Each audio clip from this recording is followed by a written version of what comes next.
오늘 말씀은요, 내 부정적인 생각을 씻어야 합니다라는 제목으로 말씀을 나누겠습니다. 여러분, 다윗과 골리앗 이야기 다 아시죠? 다윗과 골리앗 이야기는요, 믿지 않는 분들도 대부분 아는 이야기예요. 이스라엘과 블레셋이라는 나라가 전쟁을 하는데요, 골리앗은 이 블레셋 나라의 장군이었어요. 골리앗의 키는 대략 2m 30에서 3m로 본다고 해요. 그가 40일 동안을 이스라엘 군대를 조롱하고 모독했는데, 그 이스라엘 진영의 그 누구도, 그 군사들 그 누구도 그 골리앗을 맞설 생각을 못하는 거예요. 그런데 아버지의 심부름으로 형들을 보러 갔던 이스라엘 군대에 속하지도 않았던 다윗이 군대의 진영에 도착해서 형들을 만날 때 이 골리앗이 조롱하는 소리를 듣게 돼요. 그리고 온 이스라엘 사람들이 그 이야기를 듣기만 하고 아무것도 하지 않은 채 두려워하는 눈으로 보고 있는 것을 보는 거예요. 우리 사무엘상 17장 24절 한번 보겠습니다. 이스라엘 모든 사람이 그 사람을 보고 심히 두려워하여 그 앞에서 도망하며. 하지만 다윗은요, 그 두려워하는 사람들을 쳐다보면서 이렇게 말해요. 바로 26절에요. 다윗이 곁에 서 있는 사람들에게 말하여 이르되 이 블레셋 사람을 죽여 이스라엘의 치욕을 제거하는 사람에게는 어떠한 대우를 하겠느냐? 이 할례 받지 않은 블레셋 사람이 누구이기에 살아계시는 하나님의 군대를 모욕하겠느냐? 같은 장면을 바라보지만 지금 두 가지 반응으로 나뉘는 거예요. 두려워, 무서워, 도망하는 반응이 있는가 하면, 쟤 왜 이렇게 까불어? 골리앗 저거 내가 제거해야 되겠는데? 이 반응인 거예요. 같은 사건을 분명히 바라보면서 다윗은 두려움 없이 담대해요.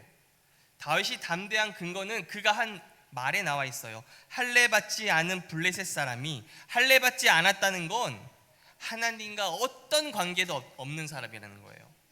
반대로 이스라엘 백성들은 할례를 받았어요. 할례를 받았다는 건 하나님과 언약 관계에 있고 하나님께 속한 하나님의 백성이란 뜻이에요.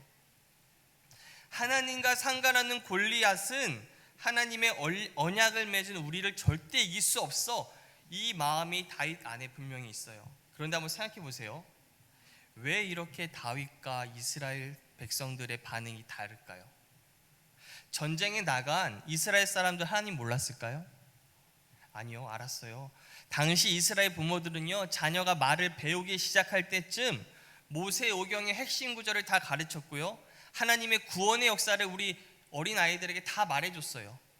아브라함과 언약을 맺으신 그 하나님, 광야를 인도하신 하나님, 홍해를 가르신 그 하나님의 구원의 역사를요, 그들은 어려서부터 계속 끊임없이 들어왔어요. 다윗과 다른 이스라엘 사람들 모두 다 하나님을 믿었고요, 하나님을 알고 있었는데 다윗만 달랐던 거예요.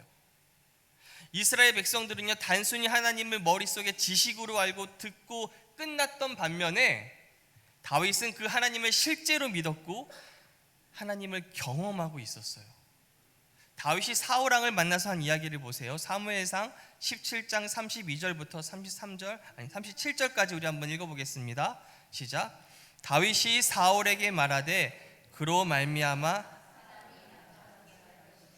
주의 종이 가서 저 블레셋 사람과 싸우리이다 하니, 사울이 다윗에게 이르되 내가 가서 저 블레셋 사람과 싸울 수 없으리니 너는 소년이요 그는 어려서부터 용사임이니라. 다윗이 사울에게 말하되 주의 종이 아버지의 양을 지킬 때에 사자나 곰이 와서 양떼에서 새끼를 물어가면 내가 따라가서 그것이 일어나 나를 해하고자 하면 내가 그 수염을 잡고 그것을 쳐 죽였나이다. 주의 종이 사자와 곰도 쳤은즉 살아계시는 하나님의 군대를 모욕한 이 할례 받지 않는 블레셋 사람이리까 그가 그 짐승의 하나와 같이 되리이다. 또 다윗이 이르되 여호와께서 나를 사자의 발톱과 곰의 발톱에서 건져내셨은즉 나를 이 블레셋 사람의 손에서 건져내시리이다. 사울이 다윗에게 이르되 가라, 여호와께서 너와 함께 계시기를 원하노라.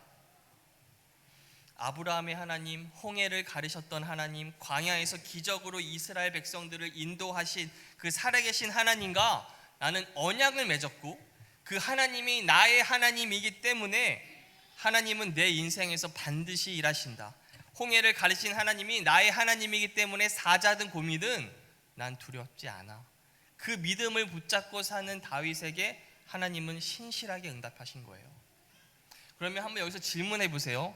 만일에 다윗 말고요, 그곳에 있던 어떤 이스라엘 백성 중 군사 중에 한 명이 누군가가 하나님의 이름으로 나섰다면 어떤 결과가 있었을까요?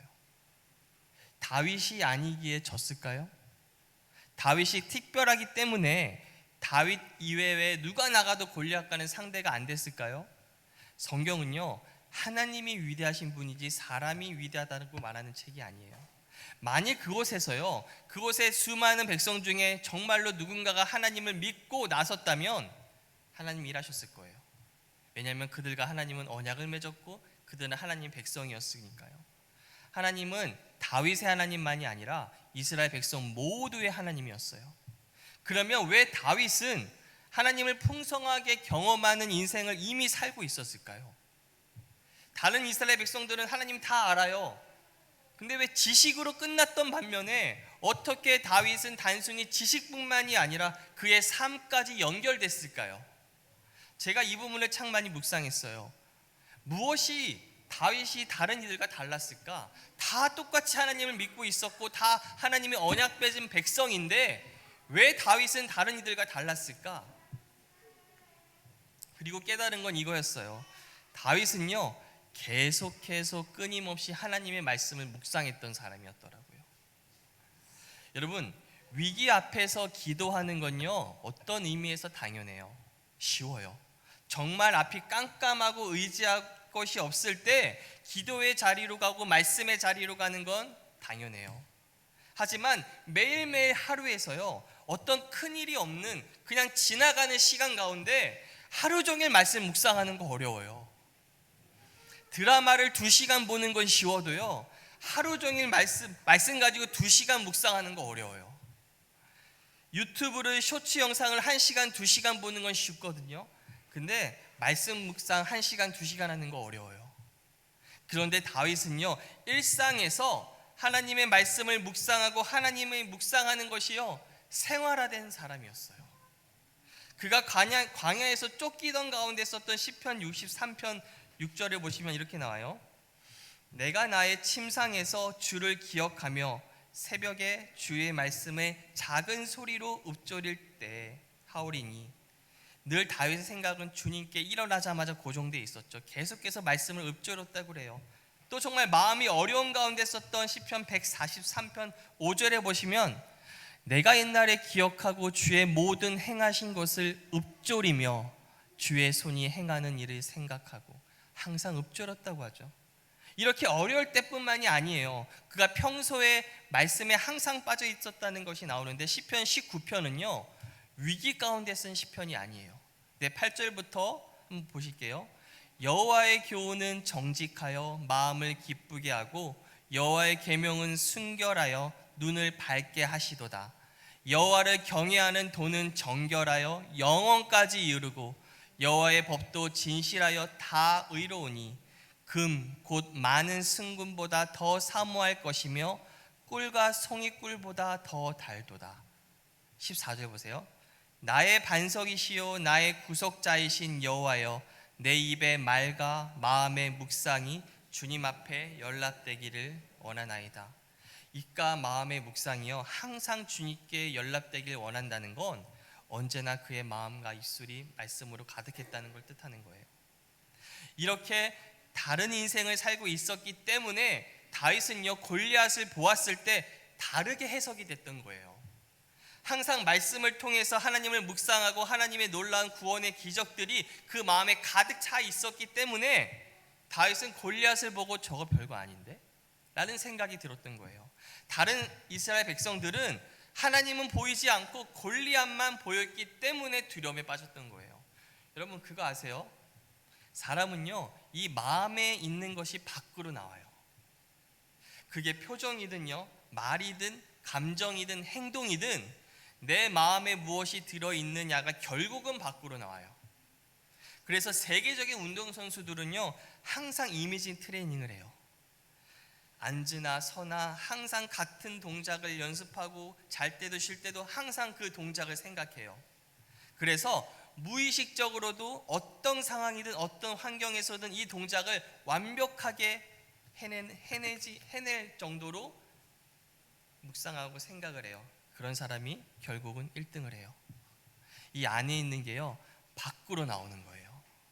그래서 다윗이 저렇게 행동한 건 어떤 의미에서 당연한 거예요. 그리고 이스라엘 백성들이 저렇게 두려워했던 것도 당연했던 거예요. 그들 안에 있던 게 그대로 나왔던 것뿐이에요. 여러분, 요즘 자는 시간 빼고 무엇을 가장 많이 생각하고 묵상하세요? 무엇을 가장 많이 내가 묵상하는지 그걸 어떻게 찾는 줄 아세요? 간단해요. 여러분 유튜브 보시면 돼요. 이 유튜브에요, 여러분의 관심사가 알고리즘 따라 다 나와요. 내 유튜브에 여행이 많으면요, 그러면 많은 시간 나는 여행을 생각하고 있는 거예요. 이 유튜브에 스포츠 게임이 많이 나오면 나는 스포츠를 많이 생각하는 거예요. 사람은요, 내 삶에 일어나는 사건들도 그것에 맞게 해석하는 거 아세요? 평소에 여행을 좋아하는데 돈이 생겼어요. 그럼 그 돈이면 나 일본 2박 3일 정도 갈 수 있겠는데? 이렇게 생각을 해요. 스포츠 좋아하는 사람들은 나 이 돈이면 이번에 야구장 VIP석 정도 살 수 있겠는데? 이렇게 생각을 해요. 또 차를 좋아하는 사람은 돈이 생기면 이 돈이면 차 바꿀 수 있겠다 라는 생각으로 바뀌어요. 지금 그게 나쁘다는 것이 아니라 사람은요, 자기가 묵상하는 것에 맞춰서 뭐든지 해석하게 돼 있어요. 그래서 내가 무엇을 묵상을 하든 그건 내 안을 채우게 되고 있고요, 내 안을 채운 건 결국 내 바깥 환경을 채우게 되어 있어요. 말, 행동, 사건을 해석하는 것, 그 모든 것이 결국 내 안에서 밖으로 나가는 것뿐이에요. 다윗이 담대하게 반응한 건 이미 그 마음에 하나님의 말씀으로 가득했기 때문에, 하나님의 놀라운 기적의 일들이 이 마음속에 가득했기 때문에 자연스럽게 담대한 반응으로 나온 거예요. 반면에 이스라엘 백성들이 마음속에는 하나님 말씀이 없어요.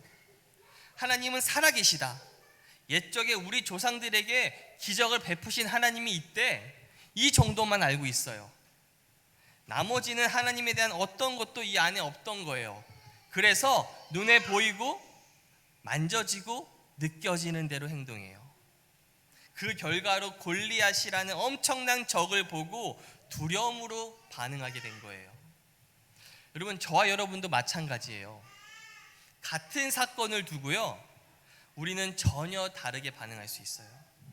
모두 예수님을 믿죠.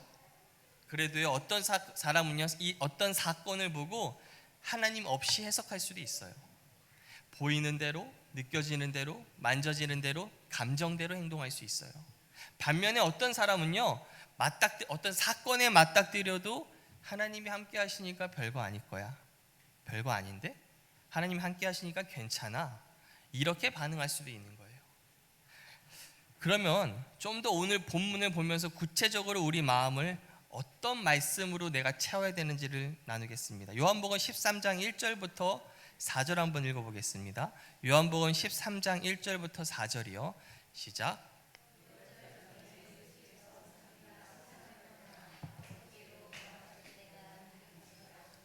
세상에 있는 자기 사람들을 사랑하시되 끝까지 사랑하시니라. 잠시만요. 지금 이 장면은요, 예수님이 죽으시기 전 마지막 만찬이에요. 유월절을 기념하는 거예요. 2절 읽어볼게요. 2절부터 4절까지요. 마귀가 벌써 시몬의 아들 가룟 유다의 마음에 예수를 팔려는 생각을 넣었더라. 저녁 아버지께서 모든 것을 자기 손에 맡기신 것과 또 자기가 하나님께로부터 오셨다가 하나님께로 돌아가실 것을 아시고 저녁 잡수시던 자리에서 일어나 겉옷을 벗고 수건을 가져다가 허리에 두르시고. 여러분, 이 장면에 수많은 내용이 숨겨져 있어요. 지금 예수님은요, 십자가를 앞두고 계세요. 그 십자가에서 지금 죽으러 가세요. 그래서 아셔야 되는 것은 이 저녁 식사는요, 예수님의 죽으심을 기념하는 자리라는 거예요. 제자들은 몰라요. 그런 식사에서 예수님이 일어나셨다는 건, 예수님의 죽으심을 기념하는 식사에서 일어나신 건 예수님이 죽음에서 부활하실 것이라는 것을 예표하는 거예요. 여러분, 예수님은요, 말로만 절대 가르치지 않아요. 그분의 행동 하나하나가 의미가 있어요. 그러면 부활 후에 이제 예수님이 우리에게 무엇을 할까요? 4절부터 5절 보세요. 저녁 잡수시던 자리에서 일어나 겉옷을 벗고 수건을 가져다가 허리에 두르시고 이에 대야에 물을 떠서 제자들의 발을 씻으시고 그 두르신 수건으로 닦기를 시작하여, 지금 발을 닦아주시죠. 이것을 보면서 오늘날 교회에서 우리가 서로 발을 닦아주는 세족식을 해요. 우리 주님도 우리의 주님이 되시지만 제자들을 낮은 자세로 섬겨주신 것처럼 우리도 한번 서로 섬겨야 합니다라는 마음으로 해요. 물론 이것도 맞죠. 그런데 이것은 단순히요, 주님이 우리 섬긴 것처럼 우리도 겸손해야 될 정도가 아니에요. 그래서 어떻게 알 수 있냐면 6절부터 7절 보세요. 시몬 베드로에게 이르시되 베드로가 이르되 주여 주께서 내 발을 씻으시나이까? 예수께서 대답하여 이르시되 내가 하는 것을 내가 지금은 알지 못하나 이후에는 알리라. 지금 베드로가 예수님이 뭐 하는지 모를까요? 거기 있는 제자들 다 알고 있어요. 지금 이 자리에서 어떤 일도 있었냐면 제자들끼리 누가 높았나 누가 낮나 서로 다툼도 있었어요. 그 자리에서 가장 높은 주님이 저렇게 하신다는 건 어떤 의미예요? 가장 낮은 자세로 섬겨야 돼. 어린아이도 아는 내용이에요. 근데 지금 주님이 뭐라고 하세요? 너 지금은 내가 뭘 하는지 모르겠지만 나중에는 알게 될 거다. 그리고 그 행동을 마치시고 예수님이 14절에 내가 자신이 지금 어떤 행동을 하시는 것을 말씀해 주세요. 우리 14절 보세요. 잠시. 내가 주와 또는 선생이 되어 너희 발을 씻었으니 너희도 서로를 발을 씻어주는 것이 옳으니라. 지금 선생으로서 씻는다는 1차적인 이유를 말씀하시죠. 다 알아요, 거기 있는 사람들이. 근데 분명히 7절에 말씀하신 것처럼 베드로야, 너 지금 내가 이 행동하는 거 모르는데 나중엔 분명히 알 거야. 영어 성경으로 보면요, 언젠가는 알게 될 거야, 그렇게 말씀하세요. 지금 예수님은요, 지금 다른 의도가 있으신 거예요. 여러분, 때론요 부모님의 행동이 이해가 안 될 때가 있어요. 그죠? 예전에 가수 G.O.D 아세요?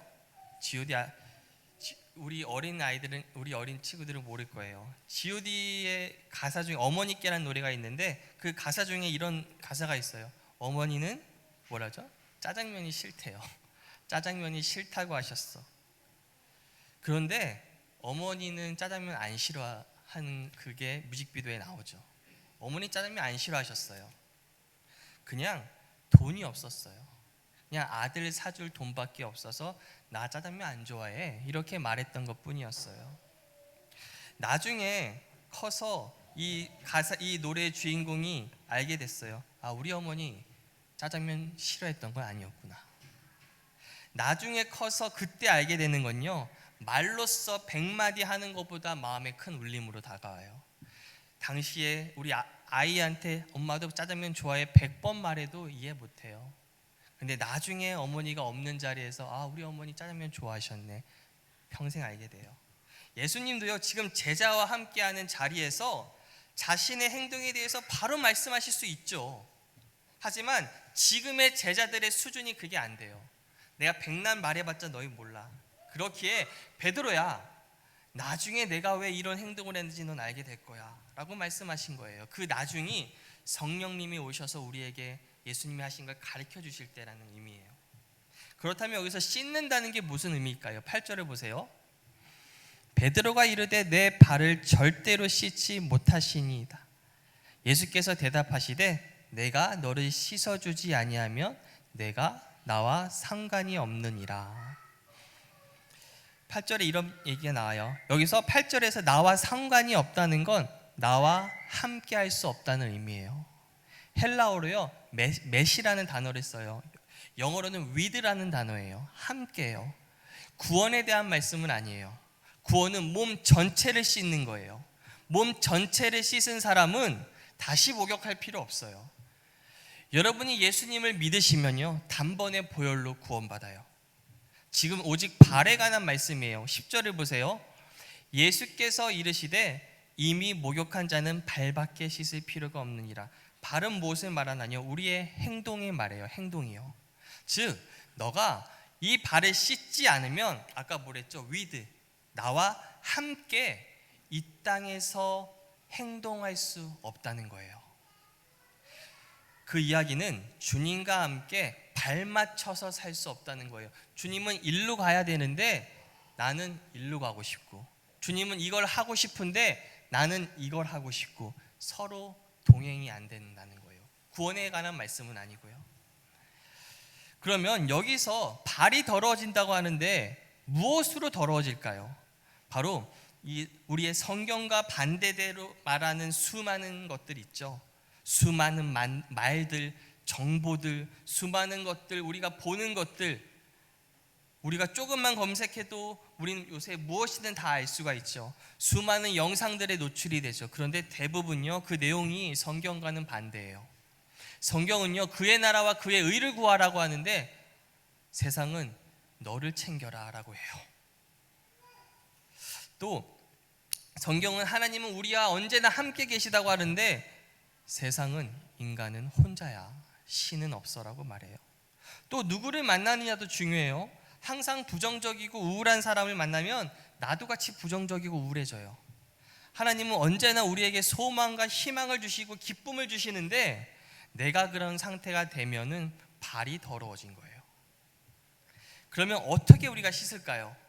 바로 말씀의 물이에요. 에베소서 5장 25절부터 우리 26절 보겠습니다. 시작. 남편들아 아내 사랑하기를 그리스도께서 교회를 사랑하시고 그 교회를 위해 자신을 주신 같이 하라. 이는 곧 물로 씻어 말씀으로 깨끗하게 하사 거룩하게 하시고. 말씀으로 씻는 거예요. 그런데 어떤 말씀일까요? 어떤 말씀이 참 중요해요? 어떤 말씀으로 씻어내야 하는지가 민수기 19장에 나와요. 여러분 특별히요, 성경을 읽을 때 유념해서 봐야 될 게 있는데, 신약 성경은요 완벽히 드러난 예수님에 대한 이야기가 나오는데요, 디테일이 없어요. 그런데 구약 성경에서는요 숨겨진 예수님이 나오는데 디테일이 풍성해요. 이 민수기 19장이요 물에 대한 디테일이 나와요. 민수기 19장에는요 붉은 암송아지를 잡는 제사가 나와요. 그런데 여러분 제사는요 레위기에 나오는 거 아시죠? 레위기 5대 제사가 다 나와요. 근데 굳이 이 붉은 암송아지 제사만 따로 빼서 민수기에 적어놔요. 왜 그랬을까요? 만약에 제가 성경을 적었다면요 저는 제사니까 다 레위기로 몰아넣자라고 했을 거예요. 근데 성경은 굳이 이 붉은 암송아지 제사만 따로 떼어놔서 민수기에다 적어놔요. 이유가 있어요. 그래서 민수기는요 광야 생활을 적어놓은 기록이에요. 그죠? 광야 생활은 무엇을 말해요? 구원받고 출애굽하고 난 이후에, 구원받은 이후에 우리가 이 땅을 살아가는 모습을 나타내요. 매일매일 하루하루에 걷는 길이에요. 이 붉은 암송아지 제사는 구원을 위해 필요한 것이 아니라 매일매일 예수님과 동행에 필요한 것이기 때문에 따로 떼어서 민수기에 적어 놓으신 거예요. 민수기 19장 1절부터 2절 한번 읽어보겠습니다. 시작. 여호와께서 모세와 아론에게 말씀하여 이르시되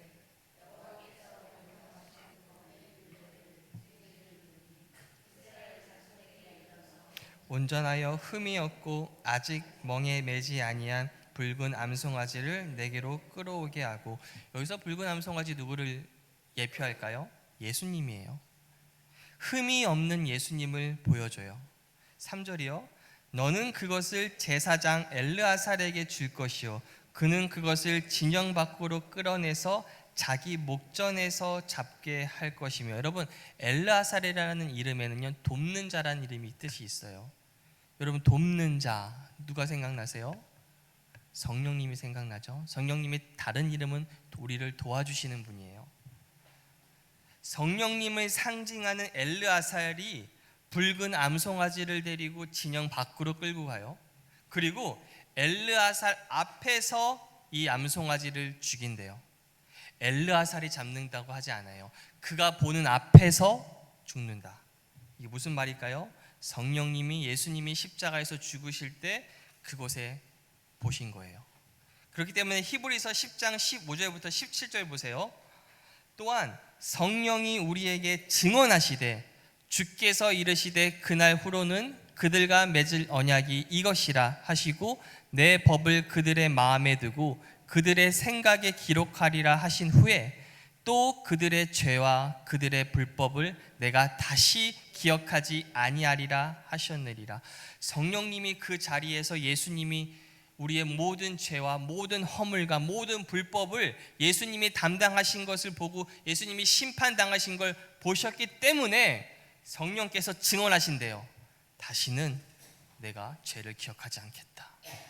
이 모습이 엘르아살의 모습에 그대로 나오는 거예요. 다시 민수기로 가서요. 이 암송아지가 죽임을 당한 후에 재가 될 때까지 불살라져요. 죽인 다음에 태워요. 그리고 재가 될 때까지 화장하는 거예요. 그리고 나서 이 재를 따로 보관해요. 그리고 이 재를 언제 사용하냐면 누군가가 죽음에 관한 것을 만졌을 때 사용한다고 그래요. 누가 죽은 동물을 만지거나 사람의 뼈를 만지거나 시체를 만지거나 할 때 그 사람은 성경은 부정해진다고 하거든요. 민수기 19장 16절부터 17절 보세요. 누구든지 들에서 칼에 죽은 자나 시체나 사람의 뼈나 무덤을 만졌으면 이래 동안 부정하리니 그 부정한 자를 위하여 죄를 깨끗하게 하려고 불사를 재를 가져다가 흐르는 물과 함께 그릇에 담고, 여기서 나오는 재가 바로 암송아지를 불살라 만든 재예요. 이 재가 무엇을 의미할까요? 심판이 끝났다. 암송아지를 죽고 하나님의 진노를 상징하는 불에 태워져서 더 이상 나오는 거 없을 때까지 재가 돼요. 그게 뭐예요? 하나님의 심판이 끝났다는 거예요. 하나님의 모든 심판과 모든 진노가 예수님께 쏟아져 부어졌고 우리의 모든 죄와 불법과 저주에 대해서 모든 값을 다 치러진 거예요. 그러므로 이 죄는 뭐예요? 끝난 거예요. 예수님이 다 이루었다, 그거예요. 예수님이 그렇게 말한 그 사역을 말해요.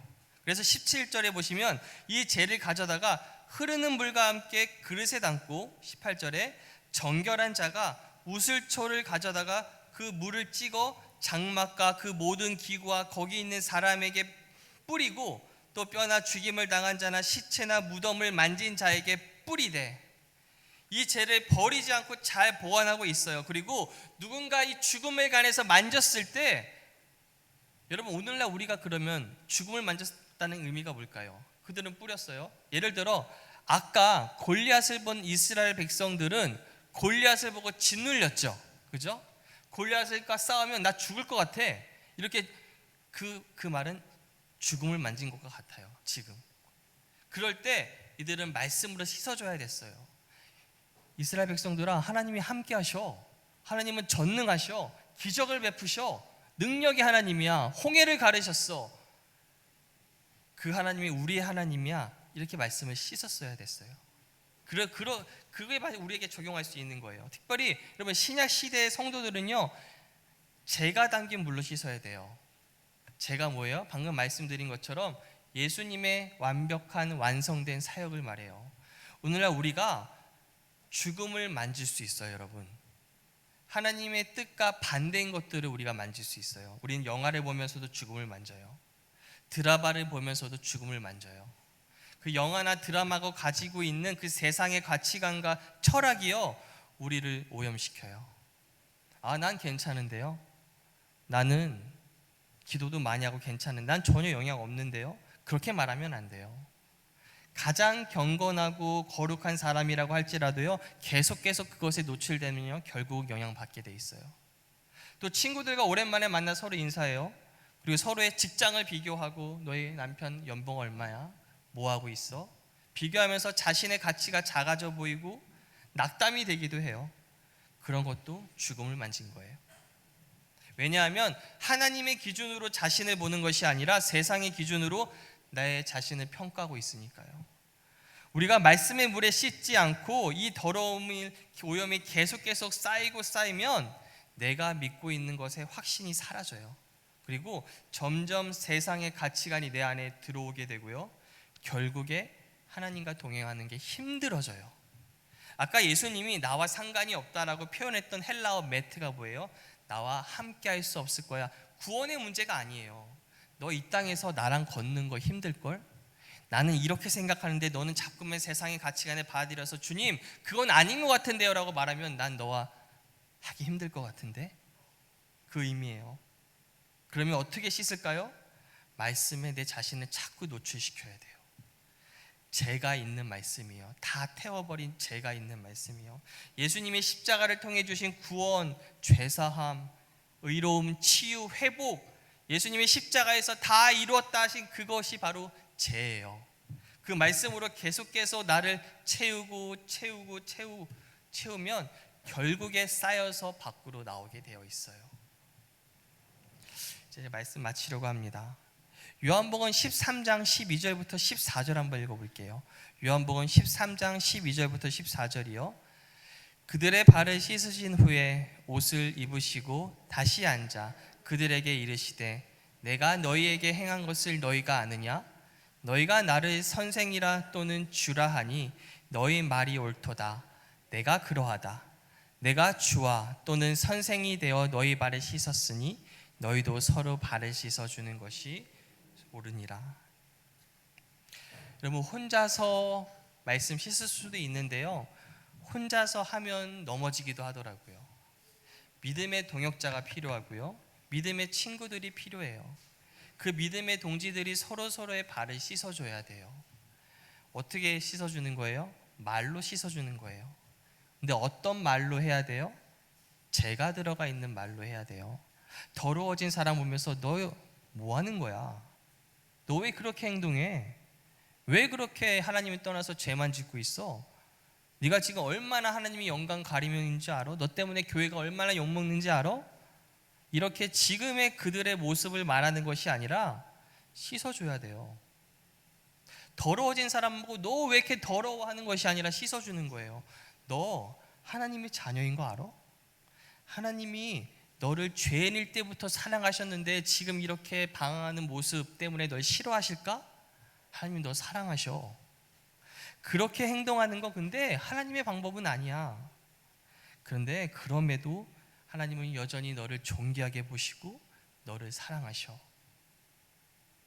이렇게 씻어주는 거예요. 서로 바쁘면 문자를 해도 돼요. 힘든 일을 겪는 사람이 있으면 문자로 너 회개해, 너 그거 하나님이 지금 너 치신 거고 벌 주신 거야. 이런 문자에 여러분 죄가 있어 보여요? 죄가 없어요. 예수님의 완성된 사역이 없잖아요. 문자에 죄를 넣는다는 거 이렇게 보내는 거예요. 우리 같이 한번 하나님 바라보자. 하나님은 너 혼자 두지 않아, 절대로. 예수님은 너 때문에 십자가에서 죽으신 분이야. 그 예수님이 절대로 너 이렇게 가만두지 않아. 예수님은 너를 치료해 주는 분이야. 예수님이 다 이뤄주셨대. 이렇게 말로써 서로를 씻어주는 거예요. 그렇게 해서 서로 회복시켜줘서 다시 주님과 동행시키고 동행하게 하고 또 동행하는 거예요.